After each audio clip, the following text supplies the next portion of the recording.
Houses of Parliament has been signed into law. And here are the details of exactly what it will provide for as Conservative MP and Safeguarding Minister Victoria Atkins, who joins me now. Good morning, Minister. What has this bill provided? Good morning to you. Good morning, Nick, and thank you. This bill will help the 2.3 million adult victims and their children who live with domestic abuse, and it will help to protect victims, but also importantly to stop perpetrators. So we have, for example, a definition, a really wide-ranging definition that makes it clear that domestic abuse is not restricted to physical violence, that it can take many other forms, including emotional and even economic abuse. It also deals with very practical measures to protect victims in the family courts, because we know that abusers sadly try to use the family courts as a way of continuing the abuse.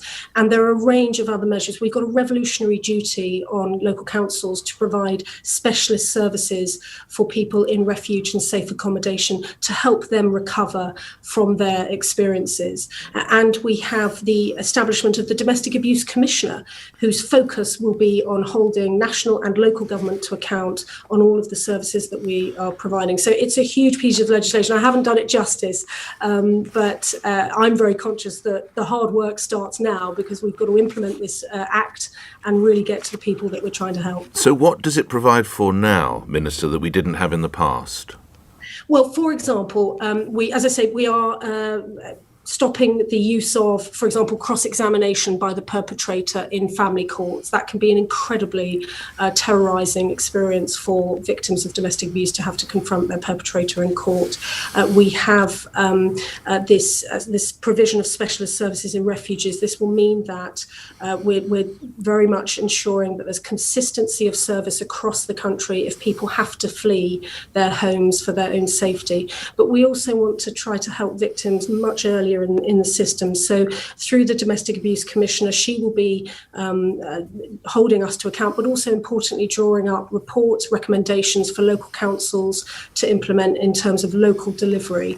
And we also have taken we've really put some markers in the sand, if you like, on the sorts of behaviours that we don't believe to be healthy in sexual relationships, and that we want to help victims. So there has been some compelling evidence from clinicians working in sexual assault referral centres about the use of non-fatal strangulation, and we know that this is sadly a very common event now in domestically abusive relationships, and so we have prohibited that.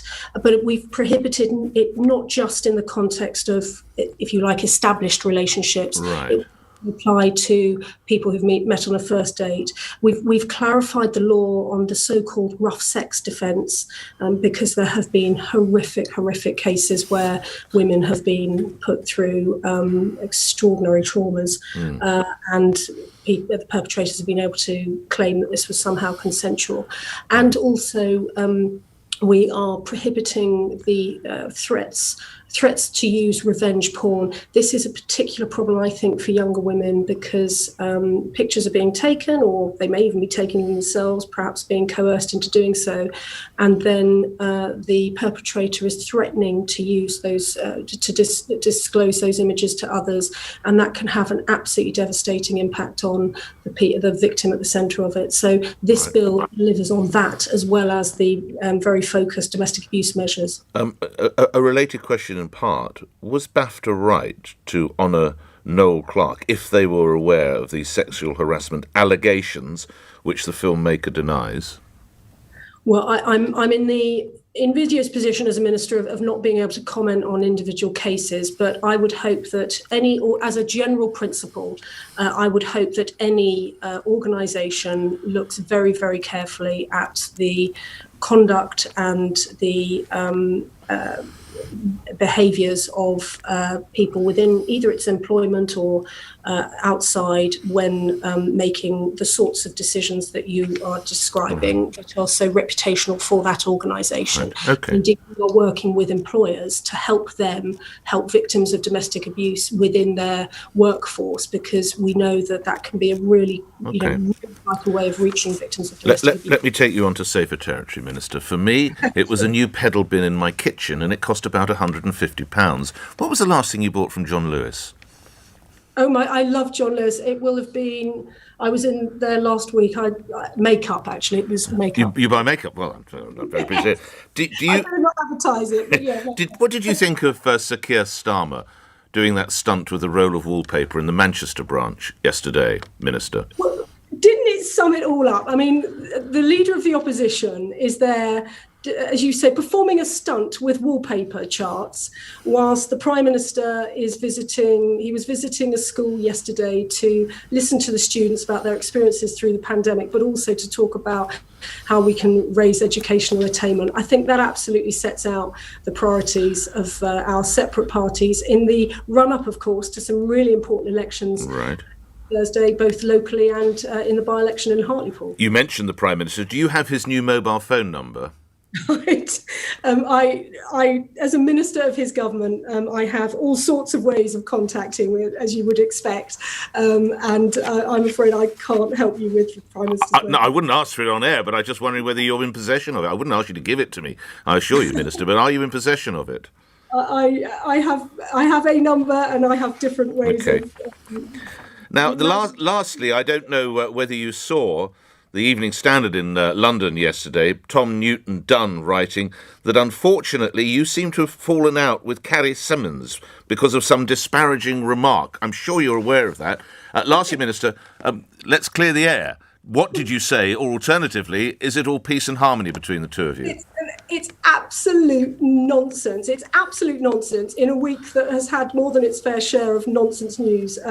I cannot quite believe that was published, but I'm very happy to say on the record it's absolute nonsense. And you enjoy a harmonious relationship with the Prime Minister's fiancée? I don't know her very well, but what I do know is we've got several friends in common. She is a great friend to them, and very kind, very supportive, and sounds to be great fun. So, and there was no disparaging remark. Just to nail that completely, Minister. Sorry? There was no disparaging remark. Just Absolutely to nail. not. No. It's completely utter nonsense. And what is frustrating is that this week I have been concentrating on trying to get this piece of legislation through the domestic abuse bill, which will help, as we've already heard, millions of people across the country. And that is work that I know Carrie is very, very supportive of. And that's what we've been focusing on. So it gives people perhaps an insight into some of the nonsense headlines we've had this week. Congratulations to you and your colleagues in getting that bill through. And thank you very much for your time. Safeguarding Minister, Conservative MP Victoria Atkins appearing here on LBC. Let's get 30 seconds. Last comment on that wallpaper stunt. Patrick in Battersea, all yours, sir. Was it a good one? Did it land a blow or did he miss the target? I don't care whether he missed the target. What I care about is whether or not my Prime Minister and his cabinet are corrupt. That's what I care about. Who paid for it? Why did they pay for it? And what are they getting for paying for it in return? That's what I want to know. We've got too many scandals with this government, giving stuff to their mates who do them favours and